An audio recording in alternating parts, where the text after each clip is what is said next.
So hello everyone, this is your Gaurav भैया। तो आज की वीडियो के अंदर यार मैं आपका केमिस्ट्री का जो पहला चैप्टर है ना, जो कि है आपका केमिकल रिएक्शन एंड इक्वेशन वाला चैप्टर, तो आज की वीडियो के अंदर ये चैप्टर हम शुरू भी करेंगे और इसी वीडियो के अंदर खत्म भी कर देंगे। अगर आप ये वीडियो देख लेते हो ना, तो आपको इसके अलावा इस चैप्टर की कोई और वीडियो देखने की जरूरत ही नहीं पड़ेगी, क्योंकि जो चैप्टर है वो आपके दिमाग में इस तरीके से बैठ जाएगा कि वो मतलब आप कभी भूल ही नहीं पाओगे। तो इस चैप्टर को मैं अपने नोट से आपको समझाने वाला हूं। तो अगर अभी तक आपने नोट्स को डाउनलोड नहीं किया है तो आप सीधा डिस्क्रिप्शन वाले लिंक से जाके नोट्स को डाउनलोड कर सकते हो। तो चलो गाइस, वीडियो को शुरू करते हैं। तो चैप्टर का नाम है आपका केमिकल रिएक्शन एंड इक्वेशन। तो यार सबसे पहले तो आपको चैप्टर का नाम का मतलब पता होना चाहिए कि एक्चुअली में केमिकल रिएक्शन क्या होती है। केमिकल रिएक्शन एक ऐसा प्रोसेस होता है जिसमें आपकी कोई नई चीज बनती है। अगर मैं चीनी को और नमक को मिलाऊंगा तो क्या कोई नई चीज बनेगी? नहीं, वो केमिकल रिएक्शन नहीं है। लेकिन वहीं पे अगर मैं किसी कागज में आग लगा दूंगा तो वो जो कागज है वो आपका राख के अंदर कन्वर्ट हो जाएगा। ठीक है, केमिकल रिएक्शन की एक सबसे खास बात ये होती है कि वो रिवर्सिबल नहीं होती। जैसे कि मान लो मैंने नमक और चीनी को अगर मिक्स कर दिया तो उनको मैं बाद में अलग अलग कर सकता हूं। चीनी को अलग और नमक को अलग अलग कर सकता हूं। हालांकि बहुत टाइम लगेगा, बहुत टाइम वेस्ट होगा, लेकिन मैं अलग कर सकता हूं। लेकिन अगर किसी कागज को आग लगा देते हो तो वो राख में कन्वर्ट हो जाएगा। तो क्या आप राख को कागज में कन्वर्ट कर सकते हो? नहीं कर सकते। जैसे मैंने आटे से रोटी बना दी, रोटी को क्या मैं आटे के अंदर कन्वर्ट कर सकता हूं? नहीं कर सकता। तो ऐसे केमिकल प्रोसेस जिसमें नई चीज बने और जो नई चीज बन रही है वो रिवर्सिबल ना हो, इसे क्या बोलते हैं? Chemical reaction. अब पेपर में अगर आपका ये क्वेश्चन आ जाए तो कैसे लिखोगे? The process in which new substance with new properties are formed from one or more substance is called chemical reaction. ठीक है, एक चीज से नई चीज बने या दो चीजों को मिलाने से नई चीज बने या 50 चीजों को मिलाने से नई चीज बने, कोई फर्क नहीं पड़ता कि कितनी चीजों को मिलाने से कितनी चीजें बन रही है। फर्क इस चीज से पड़ता है कि जो आपकी नई चीज बन रही है वो आपकी रिवर्सिबल नहीं होनी चाहिए, बस। ठीक है, समझ में आया केमिकल रिएक्शन क्या होता है? अब मैं आपको केमिकल रिएक्शन के कुछ एग्जांपल बताता हूं। जैसे कि आपका आयरन पे जंग लगना, आपको पता है जैसे हमारे गेट होते हैं उस पे जंग लग जाता है, तो वो एक केमिकल प्रोसेस है। जंग लगने की वजह से जो आयरन है वो खत्म होता जाता है और जंग को हम वापस आयरन के अंदर कन्वर्ट नहीं कर सकते। सेम उसी तरीके से लकड़ी को जलाना, दूध से दही बनाना, या फिर रेस्पिरेशन, जैसे मैं सांस ले रहा हूं तो मैं अपनी बॉडी के अंदर क्या डाल रहा हूं? मैं एनवायरमेंट से ऑक्सीजन ले रहा हूं और उसको कार्बन डाइऑक्साइड के अंदर कन्वर्ट करके अपनी बॉडी से बाहर निकाल रहा हूं। तो ये भी आपका एक केमिकल रिएक्शन है। ठीक है, समझ में आया आपको बेसिक पॉइंट क्या होता है केमिकल रिएक्शन? ठीक है, अब केमिकल रिएक्शन जब होता है तो हमें कैसे पता चलता है कि भी केमिकल रिएक्शन हुआ है? उसमें चार चीजें होती हैं। चारों भी हो सकती हैं, चारों में से कोई तीन चीजें भी हो सकती हैं, चारों में से कोई दो चीजें भी हो सकती है, या फिर चारों में से एक चीज भी हो सकती है। लेकिन इस बात की गारंटी जरूर है कि इन चारों में से कुछ एक ना एक तो होगा। एक से ज्यादा भी हो सकता है, लेकिन कम से कम एक चीज तो होगी। वो चार चीज क्या है? तो आपका स्टेट के अंदर चेंज हो सकता है। स्टेट के अंदर जैसे स्टार्टिंग में मान लो मैंने सॉलिड लिया था और बाद में वो लिक्विड के अंदर कन्वर्ट हो गया, तो ये केमिकल रिएक्शन है। अब बहुत सारे बच्चे बोलेंगे कि भैया स्टार्टिंग में हम बर्फ ले लेंगे और बर्फ को हम गर्म करेंगे तो वो पानी में कन्वर्ट हो जाएगा, सॉलिड से लिक्विड हो गया, तो क्या ये केमिकल रिएक्शन है? नहीं है। क्यों नहीं है? क्योंकि आप पानी से वापस बर्फ बना सकते हो, राइट? तो केमिकल रिएक्शन की पहली प्रॉपर्टी ही ये थी कि आपका रिवर्सिबल नहीं होता। सॉलिड से लिक्विड में कन्वर्ट हो जाए ठीक है, लेकिन वो रिवर्सिबल नहीं होना चाहिए। समझ में आया? दूसरी चीज क्या है? कलर में चेंज हो सकता है। मान लो जैसे आपने स्टार्टिंग में दो केमिकल लिए थे और उनको मिला दिया और आपका जो नया केमिकल बनेगा उसका कलर अलग होगा। फॉर एग्जांपल मैं आपको बताता हूं, कॉपर सल्फेट का जो सॉल्यूशन होता है उसके अंदर अगर आप आयरन मिलाओगे ना तो कॉपर सल्फेट जो होता है वो ब्लू कलर का होता है। ठीक है, और जो नया बनेगा वो आपका फेरस सल्फेट होगा और जो कॉपर है वो आपका अलग निकल जाएगा और जो नया सॉल्यूशन होता है वो आपका ग्रीन कलर का होता है। तो ये एक केमिकल रिएक्शन है जिसके अंदर आपका कलर चेंज हो रहा है, राइट? तो ये भी केमिकल रिएक्शन है। अगला आता है इवोल्यूशन ऑफ गैस, यानी कि जब भी हम किसी दो या दो से ज्यादा चीजों को मिक्स करें तो आपकी जो नई चीज बन रही है उसके साथ कोई ना कोई गैस निकलेगी। ऐसे बहुत सारे रिएक्शन है जिसके अंदर हमारी हाइड्रोजन निकलती है, ऑक्सीजन निकलती है, कार्बन डाइऑक्साइड निकलती है, तो इस तरीके की कोई भी गैस निकल सकती है, ठीक है, रिएक्शन के दौरान। इसके बाद अगला आता है चेंज इन टेम्परेचर। ऐसी बहुत सारी रिएक्शन है जिसके अंदर हम दो चीजों को मिलाते हैं। वैसे जरूरी नहीं है कि दो ही चीजों को मिलाएंगे, दो से ज्यादा चीजों को भी मिला सकते हैं, लेकिन ऐसी बहुत सारी रिएक्शन की जिसमें हम चीजों को मिलाते हैं और जो नई चीज बन रही है ना उसका टेम्परेचर अलग होता है। फॉर एग्जाम्पल मैंने आपको एक एक्सपेरिमेंट करके भी दिखाया था जिसमें मैंने जो सोडियम है वो पानी में डाला था। तो पानी यानी कि H2O प्लस सोडियम, इन दोनों को मिक्स करेंगे तो आग लग जाएगी, आपको पता है। तो टेम्परेचर चेंज हो रहा है, टेम्परेचर इंक्रीज हो रहा है, आग लग रही है, टेम्परेचर इंक्रीज हो रहा है। तो बेसिकली जब भी केमिकल रिएक्शन होता है इन चार चीजों में से एक चीज तो आपकी होगी।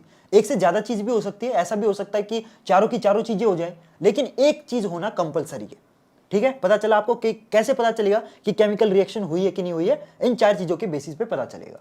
अब चलो आगे चलते हैं। इसके बाद दो चीजें इंपॉर्टेंट हैं जो कि पेपर में आने के बहुत ज्यादा चांसेस होते हैं कि रिएक्टेंट और प्रोडक्ट बताओ ये क्या होते हैं।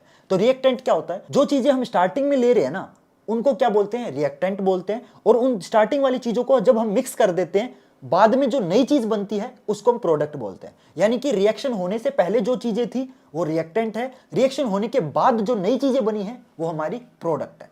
पता चला। डेफिनेशन देखो यहां पे लिख सकते हैं हम, the substance which take part in chemical reaction, यानी कि केमिकल रिएक्शन से पहले, होने से पहले जो चीजें थी उनको रिएक्टेंट बोलेंगे। और रिएक्शन होने के बाद the substance which are formed in chemical reaction, यानी कि केमिकल रिएक्शन होने के बाद जो नई चीजें बनी है उसको प्रोडक्ट बोलते हैं। सिंपल, ठीक है। इसके बाद आता है केमिकल इक्वेशन क्या होती है, क्योंकि देखो चैप्टर के नाम में दो वर्ड है, chemical reaction and chemical equation.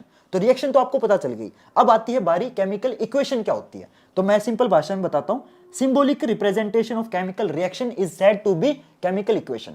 देखो रिएक्शन तो दुनिया भर की है, लेकिन एक रिएक्शन को सिंपल भाषा में लिख के आपको बताना हो ना, उसे केमिकल इक्वेशन बोलते हैं। ठीक है, समझ में आया। देखो जैसे आपने मैथ में बहुत सारे linear equation in two variable वाला जो चैप्टर है मैथ के अंदर आपने किया होगा, जो स्टेटमेंट होती है कितनी बड़ी होती है, लेकिन जब आप उस स्टेटमेंट को सिंपल भाषा के अंदर कन्वर्ट करते हो, दो इक्वेशंस के अंदर कन्वर्ट करते हो, तो वो बड़ी सी स्टेटमेंट दिखने वाली वो दो छोटी छोटी इक्वेशन के अंदर कन्वर्ट हो जाती है। तो बेसिक चीज क्या है, जो बड़ी सी केमिकल रिएक्शन है ना उसको सिंपल भाषा में लिख देना, उसे केमिकल इक्वेशन बोलते हैं।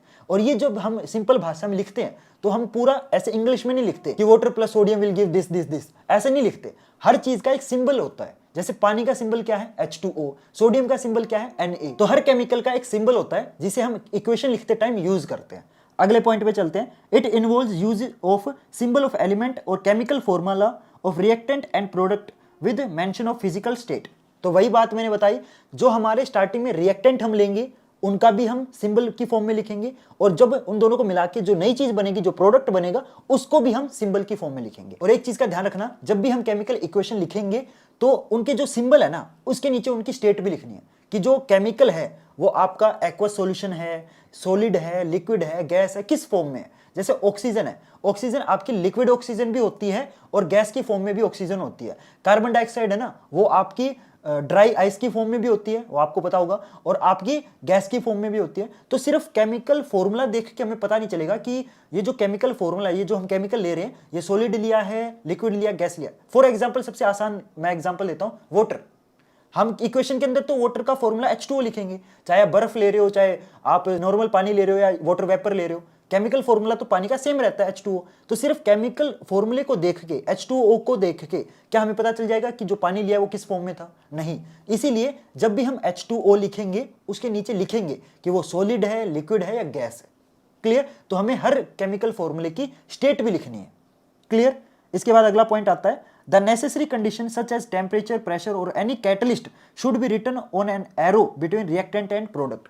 तो केमिकल फॉर्मूले के साथ उसकी स्टेट तो लिख ही रहे हैं, लेकिन जब वो रिएक्शन हो रही है वो किस बेसिस पे हो रही है? क्या टेम्परेचर चेंज करने की वजह से हो रही है, या फिर प्रेशर चेंज करने की वजह से हो रही है, या फिर केमिकल रिएक्शन को तेज करने के लिए जो हम कैटलिस्ट यानी कि एक अलग केमिकल यूज करते हैं, वो मैं आपको आगे बताऊंगा कि कैटलिस्ट क्या होता है। लेकिन अगर हम किसी रिएक्शन के अंदर कैटलिस्ट भी यूज कर रहे हैं तो वो भी आपको लिखना है। कहां लिखना है? रिएक्शन के बीच में एक एरो होता है, उसके ऊपर लिखना है। कोई प्रेशर चेंज हो रहा है, एरो के ऊपर लिखोगे। टेम्परेचर चेंज हो रहा है, वो भी एरो के ऊपर लिखोगे। कोई कैटलिस्ट डाल रहे हो तो वो भी आप एरो के ऊपर लिखोगे। हर चीज आपको बेसिकली मेंशन करनी है केमिकल इक्वेशन लिखते टाइम। आगे देखो, एक यहां पे एग्जांपल के थ्रू आपको समझाया हुआ है, magnesium is burned into air to form magnesium oxide can be represented as this. Magnesium को हम जला रहे हैं एयर की प्रेजेंस में। अब एक चीज हमेशा याद रखना अपने दिमाग के अंदर, कहीं भी अगर आग लगती है ना तो वो हमेशा ऑक्सीजन की वजह से लगती है। बिना ऑक्सीजन इस पूरी दुनिया में कभी भी आग नहीं लग सकती। तो अगर मैग्नीशियम को हम जला रहे हैं तो बेसिकली हम उसको ऑक्सीजन प्रोवाइड कर रहे हैं। ठीक है, तो magnesium plus oxygen will give magnesium oxide. Magnesium oxide का फॉर्मूला क्या होता है? MgO। समझ में आया आपको? अब देखो ये रिएक्शन आधी अधूरी है। क्यों आधी अधूरी है? क्योंकि यहां पे मैंने इसकी जो स्टेट है वो लिखी नहीं। स्टेट तो मैंने लिखी नहीं, तो स्टेट कैसे लिखेंगे? जो मैग्नीशियम है वो मेरा सॉलिड है तो S लिख देंगे ब्रैकेट के अंदर। ऑक्सीजन एयर से मिल रही है यानी कि गैस की फॉर्म में, तो ऑक्सीजन के नीचे G लिख देंगे। और MgO ये क्या है? Magnesium oxide. ये भी सॉलिड की फॉर्म में होता है। ठीक है, जब हम मैग्नीशियम को जलाते हैं तो राख बचती है, और वो जो राख है वो मैग्नीशियम ऑक्साइड होती है। तो ये मेरा सॉलिड की फॉर्म में। ठीक है। तो इस तरीके से बेसिकली आपको हर केमिकल की स्टेट लिखनी है। क्लियर। यहां पे देखो इंपॉर्टेंट नोट है, यहां पे भी देखो मैंने बताया है कि physical state of reactant and product are mentioned, ठीक है। ताकि ये मेंशन क्यों किए जाते हैं, ताकि किसी और कोई और बंदा अगर उस केमिकल इक्वेशन को पढ़ रहा है तो उसको सिर्फ केमिकल इक्वेशन पढ़ने से ही पता चल जाए कि ये रिएक्शन एक्चुअली जब हुई थी वो किस तरीके से हुई थी। स्टार्टिंग में हमने सॉलिड लिया था या गैस ली थी, क्या लिया था, वो उसको इक्वेशन पढ़ने से ही पता चल जाए, ठीक है। जैसे आपने मान लो कागज पे एक इक्वेशन लिख दी और उस इक्वेशन को आपका कोई और टीचर पढ़ रहा है और कोई और आपका फ्रेंड पढ़ रहा है और उस सेम फ्रेंड को सेम केमिकल रिएक्शन करनी है तो उसको हेल्प मिल जाएगी ना, सिर्फ इक्वेशन पढ़ने से ही उसको पता चल जाएगा। वो आपका फ्रेंड कॉल करके पूछेगा नहीं कि भाई तूने स्टार्टिंग में मैग्नीशियम जो लिया था वो पानी के अंदर डाला था, सॉलिड लिया था, लिक्विड लिया था। उसको बेसिकली आपसे बार बार पूछना नहीं पड़ेगा, सिर्फ वो केमिकल इक्वेशन ही सारी चीजें उसको बता देगी। क्लियर। आगे चलते हैं। इसके बाद आता है केमिकल इक्वेशन को बैलेंस करना। इक्वेशन को बैलेंस करना बहुत जरूरी होता है। बैलेंस करना कैसे, वो मैं आपको देखो बताता हूं। जब हम केमिकल रिएक्शन करते हैं ना, एक चीज का ध्यान रखना, केमिकल रिएक्शन करते टाइम आपका लॉ ऑफ कंजर्वेशन ऑफ मास हमेशा फॉलो होता है। अब लॉ ऑफ कंजर्वेशन ऑफ मास क्या होता है, बहुत सारे बच्चों ने law of conservation of energy पढ़ा होगा। उसमें हमने क्या पढ़ा था, energy neither be created nor be destroyed, यानी कि जो एनर्जी है वो ना तो खत्म की जा सकती ना एनर्जी नई बनाई जा सकती। उसी तरीके से लॉ ऑफ कंजर्वेशन ऑफ मास होता है कि जो मास है ना वो खत्म किया जा सकता और ना ही नया मास बनाया जा सकता। इसका मतलब ये हमारी इस इक्वेशन वाले पार्ट के अंदर कहां अप्लाई होता है। फॉर एग्जांपल मान लो मैंने 1 किलो चीनी ले ली, 1 किलो आपका नमक ले लिया और 1 किलो मैंने पानी ले लिया। तीनों को अगर मैं मिक्स करता हूं तो जो मेरी नई चीज बनेगी वो कितने किलो की होगी, सिंपल 3 किलो की होगी। क्यों, क्योंकि हमने जितनी चीजें मिक्स की थी, जितनी भी चीजें हम स्टार्टिंग में लेके चल रहे हैं उनका टोटल जो वेट था वही बाद में टोटल वेट के इक्वल आएगा। रिएक्शन होने के बाद भी जो वेट होता है वो हमेशा सेम रहता है, यानी कि साइंस की भाषा में मास, ठीक है। तो जितना स्टार्टिंग में हमने मास लिया था बाद में हम उसको काउंट करेंगे वो भी मास उतना ही होगा। ऐसा नहीं है कि भाई 1 किलो आपने चीनी ली थी, 1 किलो आपने नमक लिया था, उन दोनों को मिला दिया तो आपका 10 किलो बन जाएगा। ऐसे तो फिर भाई लोग फैक्ट्री खोल लेंगे, ठीक है, कैसे अगर नमक बढ़ने लग गया तो, राइट। ऐसे नहीं होता। स्टार्टिंग में आप जितनी चीजें लोगे उनका जितना मास होगा उतना ही बाद में जो चीज नहीं बनेगी उसका मास भी उतना ही होगा जितना स्टार्टिंग में आपने लिया था। इसे बोलते हैं law of conservation of mass, ठीक है। आया समझ आपको। अब देखो अगला point, so number of element involve in product side will be same as reactant side. इसका मतलब जब हम इक्वेशन लिख रहे हैं ना, इक्वेशन के लेफ्ट साइड जितने एलिमेंट थे, ठीक है, जितने भी एलिमेंट हमने लेफ्ट साइड में लिए थे उतने ही एलिमेंट इक्वेशन में राइट साइड आएंगे। देखो मैं समझाता हूं। यहां पे देखो आपका हमने हाइड्रोजन को और ऑक्सीजन को मिला दिया तो आपका पानी बन जाएगा, H2O बन जाएगा। लेकिन यहां पे गड़बड़ है। गड़बड़ क्या है, ऑक्सीजन तो देखो हमने लेफ्ट साइड में 2 एटम लिए हैं, O2 है, यानी कि ऑक्सीजन के 2 एटम है, लेकिन राइट साइड में ऑक्सीजन का अकेला एक ही एटम है। तो ये तो गड़बड़ हो गई ना। स्टार्टिंग में हमने क्या पढ़ा था कि लेफ्ट साइड में जितनी चीजें लेंगे मिलाने से पहले उतनी ही मिलाने के बाद होनी चाहिए। इसका मतलब ये जो इक्वेशन है ये अनबैलेंस है, यानी कि लेफ्ट साइड जितनी चीजें ली थी उतनी चीजें राइट साइड में नहीं है। अब इसे हम क्या करेंगे, इसे हमें बैलेंस करना पड़ेगा। अनबैलेंस इक्वेशन को बैलेंस कैसे करते हैं, लेफ्ट साइड पहले काउंट करो कि कौन सा एटम कितना है। फॉर एग्जाम्पल यहां पे देखो हाइड्रोजन के एटम 2 है और यहां पे हाइड्रोजन के भी 2 एटम है, यानी कि ये बैलेंस है। हाइड्रोजन तो ठीक है, जितना हमने स्टार्टिंग में लिया था उतना ही हाइड्रोजन बाद में है। दिक्कत आ रही है ऑक्सीजन के साथ। ऑक्सीजन हमने स्टार्टिंग में 2 लिए थे, बाद में आपका 1 बच गया। इसलिए हम क्या करेंगे, हम करेंगे ऑक्सीजन को बैलेंस, क्योंकि ऑक्सीजन ही एक ऐसी चीज है जो अनबैलेंस है। एक रूल हमेशा याद रखना इक्वेशन बैलेंस करते टाइम, जब भी हम इक्वेशन बैलेंस करते हैं ना तो हमेशा हम पहले उस चीज को बैलेंस करने जाएंगे जो आपकी बैलेंस नहीं है, और जब वो चीज बैलेंस हो जाएगी ना उसके बाद जो चीज ऑलरेडी बैलेंस थी वो बिगड़ जाएगी। देखो मैं समझाता हूं। हमारा ऑक्सीजन लेफ्ट साइड में 2 है तो राइट साइड में हम 2 ऑक्सीजन करने के लिए सिंपल H2O के आगे 2 लगा दूंगा। अब बहुत सारे बच्चे सोचेंगे कि इस O के नीचे 2 क्यों नहीं लगाया। ऐसे हम नीचे किसी के 2 या 3 कोई और नंबर नहीं लगा सकते। हमेशा जो नंबर होता है वो उस पूरे केमिकल फॉर्मूला के आगे लगता है। तो मैंने 2H2O कर दिया। अब दिक्कत क्या आ गई, अब देखो ऑक्सीजन तो इधर भी आपके 2 हो गई और इधर भी 2 है, तो ऑक्सीजन तो बैलेंस हो गई, लेकिन ऑक्सीजन को बैलेंस करने के चक्कर में जो हमारा हाइड्रोजन है ना वो आपका डिसबैलेंस हो गया। लेफ्ट साइड में 2 हाइड्रोजन है लेकिन राइट साइड में आप देखो 4 हाइड्रोजन हो गए। तो अब हम हाइड्रोजन को बैलेंस करेंगे तो हाइड्रोजन के आगे मैं 2 लगा दूंगा, बस पूरी इक्वेशन बैलेंस हो गई। देखो हाइड्रोजन यहां पे लेफ्ट साइड में 4 है, राइट साइड में भी 4 है, ठीक है। ऑक्सीजन लेफ्ट साइड में 2 है और राइट साइड में भी ऑक्सीजन 2 है। So it means that the equation has been balanced. Clear everyone? इस तरीके से आपको बैलेंस करना है। रूल क्या होता है, हमें देखना है पहले कि कौन सी चीजें आपकी बैलेंस है ऑलरेडी और कौन सी चीजें आपकी बैलेंस नहीं है, और जो चीज आपकी बैलेंस नहीं है उसको हम पहले बैलेंस करेंगे, लेकिन जो चीज बैलेंस नहीं थी उसको बैलेंस करने के चक्कर में जो हमारी ऑलरेडी बैलेंस थी, जो बैलेंस हो रखी थी, ठीक है, वो हमारी डिसबैलेंस हो जाती है। जैसे हम ऑक्सीजन को बैलेंस करने गए थे, उसके चक्कर में हमारा हाइड्रोजन डिसबैलेंस हो गया था, लेकिन हाइड्रोजन ऑलरेडी बैलेंस था पहले। समझ में आया कंसेप्ट आपको? तो इसे ही बोलते हैं बैलेंसिंग ऑफ केमिकल इक्वेशन। इस टाइप का जो क्वेश्चन है वो पेपर के अंदर आने के बहुत ज्यादा चांसेस होते हैं, तो प्लीज आप इक्वेशंस को बैलेंस करना जरूर सीख लेना कि इक्वेशंस को कैसे बैलेंस करते हैं। आपकी बुक के पीछे बहुत सारे आपको क्वेश्चंस दे रखे होंगे इक्वेशन बैलेंस करने के लिए, तो प्लीज आप उनको ट्राई जरूर करना, ठीक है। बहुत बार पेपर में आता है ये टॉपिक। क्लियर?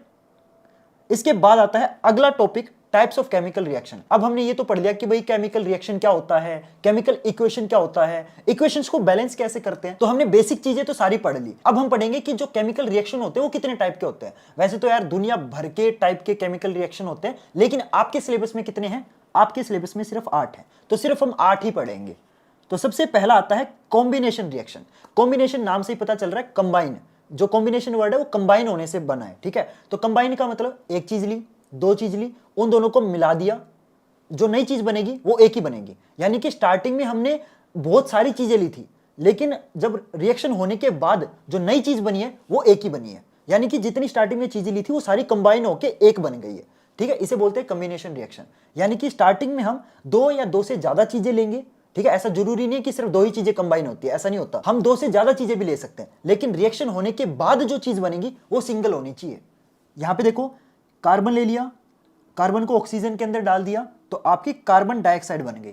तो हमने स्टार्टिंग में 2 चीजें ली थी, कार्बन एंड ऑक्सीजन, लेकिन रिएक्शन होने के बाद सिंगल चीज बनी है, कार्बन डाइऑक्साइड, ठीक है। यानी कि कार्बन और ऑक्सीजन आपके कंबाइन होकर कार्बन डाइऑक्साइड के अंदर कन्वर्ट हो चुके हैं। This is called combination reaction, ठीक है। स्टार्टिंग में हम 2 से ज्यादा चीजें भी ले सकते हैं, ऐसा कोई जरूरी नहीं कि हम 2 ही चीजें लेंगे। लेकिन यहाँ पे जो मैंने एग्जांपल लिखा है वो सबसे सिंपल एग्जांपल लिखा है, ताकि आपको जो कॉम्बिनेशन रिएक्शन का एग्जांपल अगर पेपर में लिखना पड़ जाए तो आप ज्यादा कंफ्यूज ना हो, आप डायरेक्ट ये वाला एग्जांपल लिख के आ जाना, क्योंकि ये सबसे सिंपल एग्जांपल है, ठीक है। तो आप इजीली याद कर पाओगे।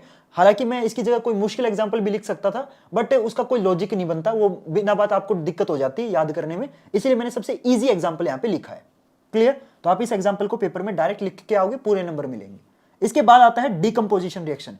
डीकंपोजिशन रिएक्शन जो है वो आपकी कॉम्बिनेशन रिएक्शन की कंप्लीटली अपोजिट है। डिकम्पोजिशन रिएक्शन जो है वो डिकम्पोज वर्ड से बनी है। डिकम्पोजर क्या होते हैं? जो बड़ी चीज को छोटे छोटे टुकड़ों में तोड़ दे। डिकम्पोजर वही होते हैं ना जो वेस्ट मटेरियल को डिकम्पोज करते हैं। तो वो बेसिकली क्या करते हैं, जैसे मान लो एक केले का छिलका है, वो मैंने केला खाया, उसका छिलका खेत में फेंक दिया, 1 महीने बाद आता हूं तो वो छिलका मेरे को वहां नहीं मिलेगा। वो बेसिकली जो माइक्रो ऑर्गेनिज्म है उसको डिकम्पोज कर देते हैं। उस बड़े से केले के छिलके को छोटे छोटे खाद के छोटे छोटे टुकड़ों में कन्वर्ट कर दिया।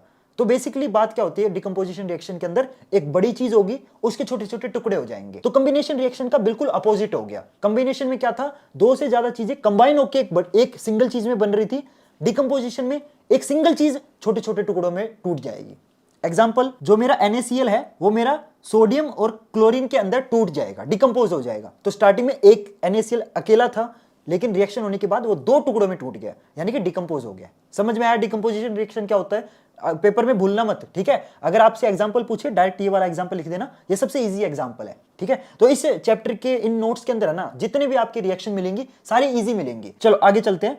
जो डिकम्पोजिशन रिएक्शन है ना, वो भी आपकी 3 टाइप की होती है, ठीक है। जैसे टोटल टाइप्स ऑफ रिएक्शन कितनी है, 8 है, उसमें से डिकम्पोजिशन के भी 3 टाइप होते हैं। तो डिकम्पोजिशन रिएक्शन 3 टाइप की होती है। पहली है आपकी थर्मल डिकम्पोजिशन। थर्मल डिकम्पोजिशन वो रिएक्शन होती है जिसके अंदर जो रिएक्शन होगी ना वो हीटिंग की वजह से होगी। कैसे? स्टार्टिंग में जैसे फॉर एग्जांपल मैंने कैल्शियम कार्बोनेट ले लिया, जिसका फॉर्मूला होता है CaCO3। तो CaCO3 को मैं जब गर्म करूंगा, उसको हीट दूंगा ना, तो वो आपका CaO एंड CO2 के अंदर टूट जाएगा, यानी कि डिकम्पोज हो गया। स्टार्टिंग में देखो था तो अकेला CaCO3, लेकिन इसके टुकड़े 2 हो गए, तो ये डिकम्पोज हुआ है। लेकिन ये डिकम्पोज किसकी वजह से हुआ है? हीट की वजह से। तो वो डिकम्पोजिशन रिएक्शन जो आपकी हीट की वजह से हो रहे हैं उसे हम थर्मल डिकम्पोजिशन बोलते हैं। एग्जांपल में आप ये लिख सकते हो। क्लियर? इसके बाद अगला टाइप आता है आपका इलेक्ट्रोलाइटिक डिकम्पोजिशन। ये वो डिकम्पोजिशन होता है जो इलेक्ट्रिसिटी की वजह से होता है। जैसे फॉर एग्जांपल पानी के अंदर अगर मैं करंट डाल दूंगा ना, करंट लगा दूंगा पानी को, तो वो जो पानी है, पानी का फॉर्मूला क्या होता है? H2O। तो वो जो पानी है H2O, इसके 2 टुकड़े हो जाएंगे, हाइड्रोजन अलग हो जाएगी एंड ऑक्सीजन अलग हो जाएगा। तो जो पानी का अकेला मॉलिक्यूल था H2O वो टूट जाएगा आपका दो मॉलिक्यूल में, हाइड्रोजन एंड ऑक्सीजन। तो ये भी डिकम्पोजिशन हो रहा है, लेकिन ये किसकी वजह से हो रहा है? करंट की वजह से, इलेक्ट्रिसिटी की वजह से। तो वो डिकम्पोजिशन जो करंट की वजह से हो रहा है उसे हम इलेक्ट्रोलाइटिक डिकम्पोजिशन रिएक्शन बोलते हैं, सिंपल। अगला आता है आपका फोटोलाइटिक। फोटोलाइटिक डिकम्पोजिशन वो होता है जो आपकी सूरज की रोशनी की वजह से हो, यानी कि सनलाइट की वजह से हो। तो वो डिकम्पोजिशन रिएक्शन जो सनलाइट की वजह से हो रहा है वो आपका फोटोलाइटिक डिकम्पोजिशन रिएक्शन हो जाएगा। फॉर एग्जांपल, अगर मैं सिल्वर क्लोराइड को धूप में रख दूंगा तो वो आपका उसका सिल्वर एंड क्लोरीन अलग अलग हो जाएगा, यानी कि जो क्लोरीन है वो तो हवा में गैस बन के उड़ जाएगी, लेकिन नीचे आपका सिर्फ और सिर्फ सिल्वर बच जाएगा। तो AgCl के भी दो टुकड़े हो रहे हैं, लेकिन किसकी वजह से हो रहे हैं? सनलाइट की वजह से। That's why it is called photolytic decomposition reaction. Clear? इसके बाद आता है अगला रिएक्शन आपका डिस्प्लेसमेंट। बहुत इंपॉर्टेंट है गाइज ये, अभी तक जितने भी रिएक्शन है उसमें से सबसे इंपॉर्टेंट डिस्प्लेसमेंट रिएक्शन होता है, तो प्लीज इसको ध्यान से समझना। डिस्प्लेसमेंट रिएक्शन नाम से पता चल रहा है डिस्प्लेस होना, एक चीज को दूसरी चीज से हटा देना, यानी कि डिस्प्लेस कर दिया ना, इसे बोलते हैं डिस्प्लेसमेंट रिएक्शन। इसमें क्या चीज आपकी डिस्प्लेस की जाती है? एक लेस रिएक्टिव चीज आपकी हाईली रिएक्टिव चीज से डिस्प्लेस हो जाएगी। अब आपको थोड़ा कंफ्यूजन हो रहा है, मैं आपको एग्जांपल से समझाता हूं। देखो, जैसे आपका कॉपर सल्फेट का सॉल्यूशन है, उसके अंदर मैंने आयरन डाल दिया, ठीक है? तो ये जो आयरन है ये मेरा इस कॉपर की जगह आ जाएगा और क्या बन जाएगा? FeSO4, एंड जो कॉपर है वो आपका अलग हो जाएगा। तो बेसिकली आयरन ने कॉपर को डिस्प्लेस कर दिया, कॉपर को उसकी जगह से हटा के उसकी जगह खुद आ गया, तो इसे बोलते हैं डिस्प्लेसमेंट रिएक्शन। ये रिएक्शन आखिर क्यों होता है? क्योंकि एक हाई रिएक्टिव एलिमेंट एक लेस रिएक्टिव एलिमेंट को हटाता है। एक बड़ा आदमी, ताकतवर आदमी कमजोर को हटा देता है। अब एक कमजोर आदमी बड़े आदमी को कैसे हटाएगा? डिस्प्लेस नहीं कर सकता ना। मेरी जगह मैं, अगर मैं स्ट्रोंग हूं तो कोई कमजोर सा आदमी मेरी जगह कैसे ले लेगा? राइट? अगर मैं कमजोर हूं तो बड़ा आदमी मेरे को डिस्प्लेस कर सकता है, राइट? तो इसी तरीके से केमिकल के अंदर भी होता है ये चीज, ठीक है? केमिकल्स के अंदर भी ऐसी लड़ाई चलती है। एक हाई रिएक्टिव मेटल होता है, जो आयरन है वो कॉपर के कंपैरिजन में ज्यादा रिएक्टिव है, इसीलिए वो क्या करेगा? इस सल्फेट के साथ रिएक्ट कर देगा और ये जो कॉपर है बेचारा ये साइड में अकेला रह जाएगा। समझ में आया? इसे बोलते हैं डिस्प्लेसमेंट रिएक्शन, ठीक है? अब इसके बाद आता है अगला डबल डिस्प्लेसमेंट रिएक्शन। ये डिस्प्लेसमेंट रिएक्शन का बड़ा भाई है, इसके अंदर डबल डिस्प्लेसमेंट है, यानी कि दो चीजें आपस में अपनी जो पोजीशंस है उनको इंटरचेंज कर लेते हैं। जैसे कि Na2SO4 ले लिया और बेरियम क्लोराइड ले लिया, तो जो Na है ये Ba की जगह आ जाएगा, यानी कि बेरियम की जगह आ जाएगा सोडियम, और जो बेरियम है ये सोडियम की जगह आ जाएगा। तो जो स्टार्टिंग में सोडियम सल्फेट था ये आपका बेरियम सल्फेट बन गया, और जो आपका बेरियम क्लोराइड था ये आपका सोडियम क्लोराइड में कन्वर्ट हो गया। तो बेसिकली बेरियम की जगह सोडियम आ गया, सोडियम की जगह बेरियम आ गया, तो दो चीजें डिस्प्लेस हो रही हैं। तो इसीलिए इसको क्या बोलते हैं? डबल डिस्प्लेसमेंट रिएक्शन, ठीक है? डिस्प्लेसमेंट और डबल डिस्प्लेसमेंट में फर्क क्या है? डिस्प्लेसमेंट के अंदर सिर्फ एक ही चीज डिस्प्लेस होती है, डबल डिस्प्लेसमेंट के अंदर आपकी दो चीजें डिस्प्लेस होती हैं। क्लियर? एग्जाम्पल में आप पेपर में ये लिख के आ सकते हो। अगला आता है आपका प्रेसिपिटेशन रिएक्शन। प्रेसिपिटेशन रिएक्शन से पहले आपको यह पता होना चाहिए कि प्रेसिपिटेट क्या होता है। तो प्रेसिपिटेट एक आपकी इनसोल्यूबल सब्सटेंस होता है जो पानी के अंदर मिक्स नहीं होता, ठीक है? एक ऐसी चीज जो पानी के अंदर मिक्स ना हो, और उसे क्या बोलते हैं? प्रेसिपिटेट बोलते हैं, ठीक है? तो इसमें आप ये रिएक्शन लिख के आ सकते हो। लेड नाइट्रेट के अंदर मैंने पोटेशियम आयोडाइड को मिला दिया, तो मेरा क्या बन जाएगा? Potassium nitrate and lead iodide. तो इसके अंदर आपको कमेंट करके बताना है कि इसमें से आपका जो प्रेसिपिटेट है वो क्या है, या तो लेड आयोडाइड प्रेसिपिटेट होगा या फिर पोटेशियम नाइट्रेट होगा। तो आप सभी के लिए ये एक होमवर्क है, आपको कमेंट करके बताना है कि इन दोनों में से प्रेसिपिटेट कौन सा है। तो जो बच्चा सही आंसर देगा मैं उसके कमेंट को जरूर लाइक करूंगा। एंड अगर आप में से कोई ऐसा बच्चा है जिसको पता नहीं है कि भाई इनमें से प्रेसिपिटेट कौन सा है, तो वो कमेंट में जाके देख सकता है कि मैंने कौन सा कमेंट लाइक किया है, ठीक है? तो जो लाइक्ड कमेंट होगा वो एक्चुअली में प्रेसिपिटेट होगा, ठीक है? इसके बाद आगे चलते हैं। अगला आता है ऑक्सीडेशन रिएक्शन। ये भी बहुत इंपॉर्टेंट है, ऑक्सीडेशन रिएक्शन। ऑक्सीडेशन रिएक्शन में क्या होता है? इसमें ना दो चीजें हो सकती हैं। एक चीज के अंदर ऑक्सीजन ऐड होना, क्योंकि नाम से पता चल रहा है ना ऑक्सीडेशन रिएक्शन, यानी कि या तो उस एक चीज के अंदर ऑक्सीजन ऐड होगी या फिर उस बेचारे में से हाइड्रोजन रिमूव होगी। तो दोनों में से एक चीज होनी चाहिए, या तो उसमें ऑक्सीजन ऐड हो या उस बेचारे में से हाइड्रोजन रिमूव हो। तो अगर इन दोनों में से एक चीज हो रही है तो उसे क्या बोलते हैं? आपकी ऑक्सीडेशन रिएक्शन बोलते हैं। फॉर एग्जाम्पल, सबसे ईजी एग्जाम्पल लिखा है मैंने, तो कॉपर को हम गर्म कर देंगे ऑक्सीजन की प्रेजेंस में, तो वो आपका कॉपर ऑक्साइड बन जाएगा। तो देखो स्टार्टिंग में कॉपर के पास ऑक्सीजन नहीं थी, लेकिन रिएक्शन होने के बाद कॉपर के पास आपकी ऑक्सीजन ऐड हो चुकी है, इसीलिए this is called oxidation reaction. Clear everyone? ठीक है। इसके बाद आता है आपका रिडक्शन रिएक्शन। जो रिडक्शन रिएक्शन है वो कंप्लीटली आपका ऑक्सीडेशन के अपोजिट होता है। ऑक्सीडेशन में ऑक्सीजन ऐड हो रहा था, रिडक्शन में ऑक्सीजन रिमूव होगा। ऑक्सीडेशन में हाइड्रोजन रिमूव हो रहा था, रिडक्शन के अंदर हाइड्रोजन ऐड होगा। ठीक है, तो ऑक्सीडेशन का कंप्लीटली अपोजिट ही रिडक्शन रिएक्शन होता है। अब रिडक्शन रिएक्शन का मैं एग्जांपल देता हूं आपको। जैसे फॉर एग्जांपल कार्बन को हाइड्रोजन के अंदर डालेंगे तो वो आपका मीथेन के अंदर कन्वर्ट हो जाएगा। तो कार्बन में आपका हाइड्रोजन ऐड हो गया, तो रिडक्शन में मैंने क्या बोला था, हाइड्रोजन ऐड होता है, या तो हाइड्रोजन ऐड हो या ऑक्सीजन रिमूव हो, लेकिन यहां पे हाइड्रोजन ऐड हो रहा है, so this is reduction reaction. Clear? Reduction reaction समझ आया? अब इसके बाद आता है आपका one of the most most most most important reaction, that is redox reaction. Redox reaction, ये जो वर्ड है रिडॉक्स, ये आपके दो वर्ड से मिलकर बना है, reduction and oxidation. Reduction word का RED ले लिया और ऑक्सीडेशन का OX ले लिया, तो RED plus OX redox reaction.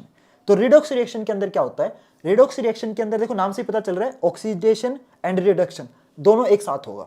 ठीक है, मतलब ऑक्सीडेशन भी होगा उसी सेम रिएक्शन के अंदर एंड उसी सेम रिएक्शन के अंदर रिडक्शन प्रोसेस भी होगा। देखो मैं बताता हूं, फॉर एग्जांपल आपका ZNO के अंदर मैंने कार्बन डाल दिया तो क्या होगा, देखो यहां पे ZNO जो है वो आपका जिंक के अंदर नॉर्मल Zn के अंदर कन्वर्ट हो गया, तो इस बेचारे का ऑक्सीजन रिमूव हो रहा है। और मैंने बताया था जब ऑक्सीजन रिमूव हो तो क्या होता है आपका रिडक्शन, तो ZNO का रिडक्शन हो रहा है।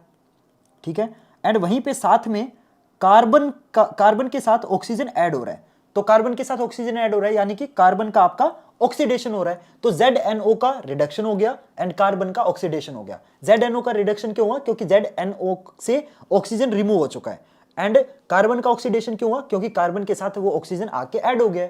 सो दिस इज कॉल्ड आपका रिडॉक्स रिएक्शन। एक और एग्जांपल से समझाता हूं। फॉर एग्जांपल यहां पे देखो MnO2 है, इसके अंदर हमने हाइड्रोक्लोरिक एसिड डाल दिया, तो ये MnCl2 H2O एंड Cl2 के अंदर कन्वर्ट हो गया। तो देखो यहां पे रिडक्शन और ऑक्सीडेशन कहां हुई है मैं बताता हूं।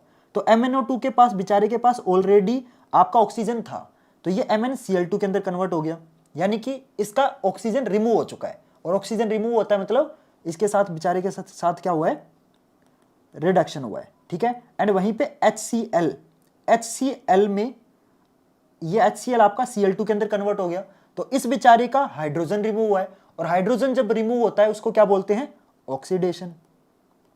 ठीक है, तो HCl का ऑक्सीडेशन हुआ है, MnO2 का रिडक्शन हुआ है। तो एक ही रिएक्शन के अंदर जब ये दोनों चीजें हो तो उसे क्या बोलते हैं, रिडॉक्स रिएक्शन। क्लियर? समझ आ गया आपको? ठीक है, अब चलते हैं अगले टॉपिक पे। तो अगला टॉपिक आता है types of chemical reaction on the basis of energy. तो अब एनर्जी के बेसिस पे भी आपके दो टाइप होते हैं रिएक्शंस के। एक होता है आपका एक्सोथर्मिक रिएक्शन, दूसरा होता है एंडोथर्मिक रिएक्शन। तो एक्सोथर्मिक रिएक्शन कौन से होते हैं, वो रिएक्शन जो रिएक्शन होने के बाद आपकी एनर्जी दे। ठीक है, यानी कि रिएक्शन होने के बाद एनर्जी निकलेगी। अब एनर्जी देखो दुनिया भर के टाइप की होती है, kinetic energy, potential energy, mechanical energy, solar energy, बहुत सारी टाइप की एनर्जी है। लेकिन आपकी रिएक्शन के अंदर ज्यादातर कौन सी एनर्जी निकलती है, वैसे लाइट एनर्जी भी निकल सकती है। ठीक है, ऐसा कोई जरूरी नहीं है कि सिर्फ हीट एनर्जी निकलेगी, बहुत सारी टाइप की एनर्जी निकलती है। जैसे मैं सांस ले रहा हूं, it is also a exothermic reaction. क्यों? क्योंकि जैसे मैं सांस ले रहा हूं तो मेरी बॉडी को एनर्जी मिल रही है। अगर मैं हाथ हिला पा रहा हूं, ये एनर्जी के बेसिस पे हिल रहा है ना, तो मैं सांस ले रहा हूं बेसिकली, तो उस सांस लेने की वजह से जो रेस्पिरेशन वाली केमिकल रिएक्शन है वो भी एक्सोथर्मिक है, क्योंकि सांस लेने की वजह से मेरी बॉडी को एनर्जी मिल रही है। हाँ, वो हीट एनर्जी नहीं है, वो आपकी लाइट एनर्जी नहीं है, वो आपकी एटीपी है। राइट, एटीपी एनर्जी का पता होगा ना आपको, हमारी बॉडी को चलाने के लिए एटीपी एनर्जी की जरूरत होती है, तो रेस्पिरेशन प्रोसेस से एटीपी एनर्जी मिलती है। ठीक है, तो ऐसा हमेशा ये मत सोचना कि जो एनर्जी निकलेगी वो हमेशा हीट की फॉर्म में निकलेगी, ऐसा कंपलसरी नहीं है। एक्सोथर्मिक रिएक्शन का एग्जांपल दिखा देता हूं मैं आपको। मीथेन को अगर हम जलाएंगे ऑक्सीजन की प्रेजेंस में, तो आपका कार्बन डाइऑक्साइड एंड वाटर निकलेगा एंड साथ में हीट निकलेगी। अब बहुत सारे लोग बोलेंगे अगर हीट निकल रही है तो पानी कैसे निकल सकता है, उस हीट के ऊपर अगर पानी गिर जाएगा तो वो तो आग बंद हो जाएगी। ऐसा नहीं होता, जो पानी निकलता है वो आपका गैस की फॉर्म में निकलता है। ठीक है, तो इस रिएक्शन के नीचे मैंने यहाँ पे स्टेट नहीं लिखा है, लेकिन आप पेपर के अंदर स्टेट जरूर लिख के आना। ठीक है, तो यहाँ पे बेसिक बात क्या है कि हीट निकल रही है। जैसे पानी के अंदर अगर मैं सोडियम डाल दूं तो आपको पता आग लगती है, तो वो भी एक्सोथर्मिक रिएक्शन है। वहां पे आग लगने की वजह से हीट एनर्जी निकल रही है एंड लाइट एनर्जी निकल रही है। अगर मैं उसी रिएक्शन को, अगर पानी के अंदर जो सोडियम है उसको मैं मिला रहा हूं, लेकिन रात को कर रहा हूं ये रिएक्शन, तो रोशनी हो जाएगी ना, तो लाइट एनर्जी भी तो निकलती है, सिर्फ टेम्परेचर नहीं बढ़ता, सिर्फ हीट नहीं निकलती, लाइट एनर्जी भी निकल रही है। तो वो सारी रिएक्शन जो होने के बाद आपकी एनर्जी दे उसे क्या बोलते हैं, एक्सोथर्मिक रिएक्शन। क्लियर। अब इसका बिल्कुल अपोजिट अगला रिएक्शन आता है एंडोथर्मिक रिएक्शन। एंडोथर्मिक रिएक्शन क्या होता है, एंडोथर्मिक बिल्कुल अपोजिट है, यानी कि इसके अंदर बाद में एनर्जी नहीं निकलती, बेसिकली इसमें हमें पहले उस रिएक्शन को करवाने के लिए खुद एनर्जी देनी पड़ती है, क्योंकि बहुत सारे केमिकल है ना ढीठ होते हैं, ठीक है, वो मतलब खुद से रिएक्ट करते ही नहीं है, इसलिए हमें पहले खुद उनको एनर्जी देनी पड़ती है, तब जाके वो रिएक्शन होती है। तो इसमें देखो पहले हम खुद पहले एनर्जी दे रहे हैं, ठीक है, बाद में वो रिएक्शन हो रहा है। लेकिन एक्सोथर्मिक में क्या था, रिएक्शन होने के बाद अपने आप एनर्जी निकल रही थी। तो बहुत चीजें डिफरेंट है, ठीक है। तो यहां पे देखो लेड नाइट्रेट को हमें गर्म करेंगे तब जाके ये रिएक्शन होगा, तो हम पहले हीट एनर्जी दे रहे हैं, उसके बाद रिएक्शन हो रहा है, और रिएक्शन होने के बाद कुछ भी नहीं निकल रहा, उसके बाद बाबा जी का ठुल्लू भी नहीं निकल रहा, ठीक है। तो वो रिएक्शन जिसमें हमें पहले खुद एनर्जी देनी पड़े रिएक्शन करवाने के लिए, उसे एंडोथर्मिक रिएक्शन बोलते हैं। लेकिन वो रिएक्शन जिसमें खुद एनर्जी रिएक्शन होने के बाद निकले, उसे एक्सोथर्मिक रिएक्शन बोलते हैं। समझ में आया, ठीक है। इसके बाद आता है कि ये जो रिएक्शन वगैरह हो रही हैं, जैसे ऑक्सीडेशन रिएक्शन है, ये हमारी रियल लाइफ में कैसे इफेक्ट डालती हैं, ये बहुत इंपॉर्टेंट टॉपिक है। तो आपने देखा होगा कोरोजन, जिसको हम सिंपल भाषा में बोलते हैं जंग लगना।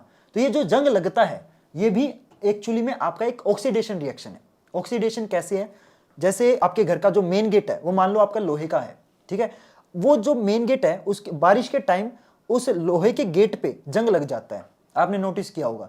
तो वो जो जंग लग रहा है वो क्यों लग रहा है, ऑक्सीडेशन की वजह से लग रहा है। देखो मैं आपको बताता हूं। तो आपको वैसे पता होगा हर अलग अलग मेटल का जो जंग लगने का कलर होता है वो अलग अलग होता है। जैसे आयरन का जो जंग होता है वो कुछ इस तरीके का होता है, रेडिश ब्राउन कलर का। एंड जो कॉपर है ना, यानी कि जो कॉपर को हिंदी में क्या बोलते हैं मेरे को नहीं पता, सॉरी, तांबा बोलते हैं शायद, तो मैं कॉपर ही बोलूंगा। तो कॉपर के ऊपर जब जंग लगता है तो वो ग्रीन कलर का लगता है। तो ऐसे मत समझना जंग लगने का जो कलर है वो हमेशा ब्राउन होता है, ऐसा कंपलसरी नहीं है, वो metal to metal to metal depend करता है। जैसे आपका चांदी है, उसके ऊपर जो जंग लगता है ना वो ब्लैक कलर का लगता है। तो हर मेटल पे अलग अलग कलर का कोरोजन होता है, ठीक है। तो अब आखिर ये जंग लगता कैसे है, जैसे आपका जो मेन गेट है वो मान लो लोहे का है, Fe। आयरन का फॉर्मूला क्या होता है, आयरन का फॉर्मूला होता है आपका Fe। तो Fe में जब ऑक्सीजन मिले एंड वाटर मिले तब जाके उसका ऑक्सीडेशन होता है। ऑक्सीडेशन मतलब उस आयरन के साथ ऑक्सीजन ऐड होगा। मैंने आपको बताया था ना ऑक्सीडेशन प्रोसेस में क्या होता है, दो चीजें हो सकती हैं, या तो उसमें ऑक्सीजन ऐड हो सकता है या फिर हाइड्रोजन रिमूव हो सकता है। तो यहाँ पे Fe के अंदर हाइड्रोजन तो थी नहीं, तो रिमूव तो कहां से ही होगी, बेचारे के पास हाइड्रोजन ऑलरेडी नहीं थी। तो एक ही टाइप बच जाता है कि आयरन के अंदर जो ऑक्सीजन है वो आपका ऐड होगा। क्लियर। तो ये Fe जो है ये किसके अंदर कन्वर्ट हो जाएगा, ये आपका कन्वर्ट हो जाएगा किसके अंदर, Fe2O3.H2O के अंदर, ठीक है। इसे हम बोलते हैं फेरस ऑक्साइड। Fe के आगे आपका 4 आ जाएगा, ऑक्सीजन के आगे 3 आ जाएगा, तो H2O के आगे 2 आ जाएगा और यहाँ पे भी 2 आ जाएगा, ठीक है। तो ये करने से आपका जो इक्वेशन है वो बैलेंस हो जाएगा। लेकिन कहने का मतलब क्या है कि जो आयरन है वो आपका आयरन ऑक्साइड के अंदर कन्वर्ट हो गया, और यही आपका क्या होता है, जंग होता है, ठीक है। तो जंग लगने की वजह से नुकसान बहुत होता है। क्या नुकसान होता है, जो आपका गेट है ना वो कमजोर हो जाता है। इसीलिए हम जंग लगने से चीजों को बचाते हैं, ताकि उस पर अगर जंग लगेगा तो वो कमजोर हो जाएगा और चोर जो है ना वो बहुत आसानी से हमारे घर के अंदर घुस जाएंगे। इसीलिए हमें अपनी चीजों को जंग से बचाना पड़ता है। अब हम जंग से चीजों को कैसे बचाएंगे ये मैं बताता हूं। तो कोरोजन से बचाने के बहुत सारे तरीके होते हैं। गैल्वेनाइजेशन होता है, इलेक्ट्रोप्लेटिंग होता है, और सबसे फेमस है पेंटिंग। हम अपने मेन गेट पे कलर कर देते हैं, पेंट कर देते हैं। पेंट करने से क्या होता है, जैसे ये मेरा लोहा है, ठीक है, इसके ऊपर मैंने पेंट कर दिया। अब आपको पता है जो जंग होता है ना वो दो चीजों की वजह से लगता है, एक होता है पानी एंड ऑक्सीजन। अगर उस लोहे को ऑक्सीजन और पानी मिलेगी ही नहीं तो उस पर जंग लगेगा ही नहीं, क्योंकि केमिकल रिएक्शन ही नहीं होगी ना। तो हम क्या करते हैं, उस लोहे के ऊपर पेंट कर देते हैं। पेंट की वजह से जो एटमॉस्फेयर से ऑक्सीजन है या एटमॉस्फेयर से जो वाटर वेपर है वो उस डायरेक्ट उस लोहे के टच में आ ही नहीं पाते, क्योंकि बीच में जो पेंट की शील्ड है ना वो आ जाती है, ठीक है। इस तरीके से हम किसी भी चीज को जंग लगने से बचा सकते हैं। गैल्वेनाइजेशन भी करते हैं। गैल्वेनाइजेशन क्या होता है, बेसिकली किसी भी चीज के ऊपर जिंक की परत चढ़ा देना, उसे गैल्वेनाइजेशन बोलते हैं। तो वो भी वही चीज करती है। अगर कोई चीज है उसके ऊपर मैंने जिंक की परत चढ़ा दी तो वो जो जिंक है वो एक तरीके की उसकी सिक्योरिटी का काम करेगा, राइट, उसको प्रोटेक्ट करेगा। डायरेक्ट एटमॉस्फेयर से ऑक्सीजन को और डायरेक्ट एटमॉस्फेयर से वाटर को उस चीज से रिएक्ट करने नहीं देगा, बीच में जिंक आ जाएगा। और सेम चीज इलेक्ट्रोप्लेटिंग के अंदर भी होती है। इलेक्ट्रोप्लेटिंग के अंदर भी हम किसी ऐसी चीज के ऊपर जिसके ऊपर जंग लग सकता है उसके ऊपर इलेक्ट्रोप्लेटिंग करके उसका जो डायरेक्ट कांटेक्ट है ना एटमॉस्फेयर से कट कर देते हैं। ये तरीका हम अप्लाई करते हैं किसी भी चीज को जंग लगने से बचाने के लिए। क्लियर? तो मेरे ख्याल से अब आपको कोरोजन वाला जो टॉपिक है वो अच्छे से समझ आ गया होगा। अब चलते हैं अगले टॉपिक पे जो कि है रेंसिडिटी। तो रेंसिडिटी मैं आपको ना बहुत सिंपल भाषा में बताता हूं, ठीक है। रेंसिडिटी होता है किसी भी चीज का बासी हो जाना, यानी कि सड़ जाना। फॉर एग्जाम्पल एक सेब है, उसको मैंने आधा खा लिया और आधा सेब मैंने धूप में रख दिया। 2 दिन बाद वो सेब है ना खट्टा हो जाएगा और खाने लायक भी नहीं होगा, बासी हो जाएगा बेसिकली। तो बासी होने को ही रेंसिडिटी बोलते हैं। तो बेसिकली वो जो सेब है वो आपका खट्टा कैसे हो गया, मतलब बासी कैसे हो गया? क्योंकि उस सेब के साथ डायरेक्ट जो एटमॉस्फेयर से जो ऑक्सीजन है, क्योंकि आपको पता है एटमॉस्फेयर के अंदर बहुत सारी गैसेज होती हैं, नाइट्रोजन होती है, ऑक्सीजन होती है, कार्बन डाइऑक्साइड होती है। तो सारी गैस रिएक्ट नहीं करेंगी उस सेब के साथ, सिर्फ जो ऑक्सीजन है ना वो उस सेब के साथ रिएक्ट कर जाएगी एंड ऑक्सीडेशन प्रोसेस हो जाएगा। तो ऑक्सीडेशन जो प्रोसेस है ना वो थोड़ा सा नुकसानदायक है, क्योंकि उसी की वजह से जंग लगता है, उसी की वजह से चीजें बासी होती हैं, राइट। तो आप देख सकते हो फोटो के अंदर यहाँ पे जो केला है, जो सेब है, वो इस तरीके से ऐसे कन्वर्ट हो जाते हैं बासी होने की वजह से, राइट। तो ये क्यों होता है? क्योंकि जो ऑक्सीजन है ना, अब सेब के अंदर बहुत सारे फैट होते हैं, बहुत सारे ऑयल होते हैं, है ना। तो जो ऑक्सीजन है एटमॉस्फेयर से वो बेसिकली उस सेब के ऑयल से या फिर सेब के फैट से रिएक्ट कर देता है, ठीक है, जिसकी वजह से वो जो फैट है वो ऑक्सीडाइज हो जाते हैं। और जब किसी चीज के फैट ऑक्सीडाइज हो जाते हैं तो उसका जो टेस्ट है ना वो बहुत ही घटिया हो जाता है और उसमें से गंदी स्मेल आने लग जाती है और वो हमारी बॉडी के लिए बहुत ज्यादा नुकसानदायक हो जाता है। लेकिन अगर उस सेब को मैं बीच में से आधा नहीं खाता ना, तो वो जो सेब है ना वो थोड़ा सा लंबे दिन तक टिक जाता है। ऐसा नहीं कि वो सेब अभी भी बासी नहीं होगा, लेकिन अगर मैं उस सेब को बीच में से काट के धूप में रखूंगा तो वो शायद 2 दिन में बासी हो जाएगा। एंड अगर उस सेब को मैं बिना काटे पूरा सही सलामत धूप में रखूंगा तो वो थोड़ा सा 4 दिन या 5 दिन लगाएगा बासी होने में। तो जब मैं सेब को बीच में से काट रहा था तो वो जल्दी बासी क्यों हो रहा था? क्योंकि बीच में से काटने की वजह से जो ऑक्सीजन है वो डायरेक्ट सेब के साथ रिएक्ट कर रही है। लेकिन अगर मैं सेब को बीच में से नहीं काट रहा हूं तो सेब के ऊपर आपको पता है कि कवर होता है जिसको हम छिलका बोलते हैं हिंदी नॉर्मल भाषा में। तो जो सेब का छिलका है ना, वो छिलका जो है वो डायरेक्ट ऑक्सीजन को उस सेब से रिएक्ट करने नहीं देता। समझ में आया आपको? ठीक है। अब हम किसी भी चीज को बासी होने से कैसे बचा सकते हैं? तो पहला आता है एंटीऑक्सीडेंट ऐड करने से। एंटीऑक्सीडेंट क्या होता है? जैसे आपको पता होगा, जैसे चिप्स है, चिप्स कुरकुरे सब खाते होंगे, राइट। लेज वाले जो चिप्स होते हैं उसमें तो ज्यादातर चिप्स कम और ज्यादातर हवा ज्यादा होती है, लेकिन एक्चुअली उस चिप्स के पैकेट में हवा नहीं होती, ठीक है। क्यों नहीं होती? क्योंकि उस चिप्स के पैकेट में हम कोई और गैस डाल देते हैं, ठीक है। अगर उस चिप्स के पैकेट के अंदर ही हम ऑक्सीजन डाल देंगे तो वो जो ऑक्सीजन है, चिप्स किससे बनते हैं? आलू से बनते हैं। अगर पैकेट के अंदर हम ऑक्सीजन डाल देंगे तो आलू और ऑक्सीजन वो रिएक्ट कर जाएगी आपस में और वो जो चिप्स है पैकेट के अंदर ही बासी हो जाएंगे। इसीलिए हम क्या करते हैं, बेसिकली हम उस चिप्स के पैकेट के अंदर से ऑक्सीजन हटा के उसके अंदर एक दूसरी गैस डाल देते हैं जो कि होती है नाइट्रोजन। तो हम क्या करते हैं, चिप्स के पैकेट के अंदर जो गैस होती है ना, वो हम जो बोलते हैं कि हवा होती है, वो एक्चुअली हवा नहीं होती, वो आपकी नाइट्रोजन गैस होती है। और जो हवा होती है ना वो मिक्सचर ऑफ गैसेज होती है। मिक्सचर ऑफ गैसेज को एयर बोलते हैं, राइट। आपने बचपन में पढ़ा होगा। लेकिन पैकेट के अंदर सिर्फ और सिर्फ नाइट्रोजन डाली जाती है, क्योंकि जो नाइट्रोजन है वो आपके चिप्स के साथ रिएक्ट नहीं करती, लेकिन ऑक्सीजन रिएक्ट कर जाती है। और आपको पता है सिर्फ ऑक्सीजन की वजह से ही चीजें बासी होती हैं। क्लियर? और हम चीजों को फ्रिज के अंदर भी रख सकते हैं। फ्रिज के अंदर रखने का मतलब, जैसे आपके घर में कोई सब्जी आती है तो सब्जी को हम फ्रिज के अंदर रखते हैं। क्यों? फ्रिज के अंदर होता है टेम्परेचर कम, और कम टेम्परेचर की वजह से जो ऑक्सीडेशन प्रोसेस है ना वो स्लो हो जाता है। यानी कि चीजें, ऐसा नहीं है कि फ्रिज के अंदर रखने से कभी भी बासी नहीं होगा, ऐसा नहीं है, लेकिन प्रोसेस स्लो हो जाता है ऑक्सीडेशन वाला, जिसकी वजह से जो चीजें 2 या 4 दिन में बासी हो सकती थी वो चीजें आपकी 7 से 10 दिन चल जाती है। जैसे दूध है, गर्मियों के टाइम दूध को हम फ्रिज के अंदर रखते हैं। क्यों? फ्रिज के अंदर टेम्परेचर कम होता है, इसीलिए जो दूध है वो फटता नहीं है। अगर उस दूध को आप धूप में रख दोगे तो फट जाएगा, खट्टा हो जाएगा, राइट।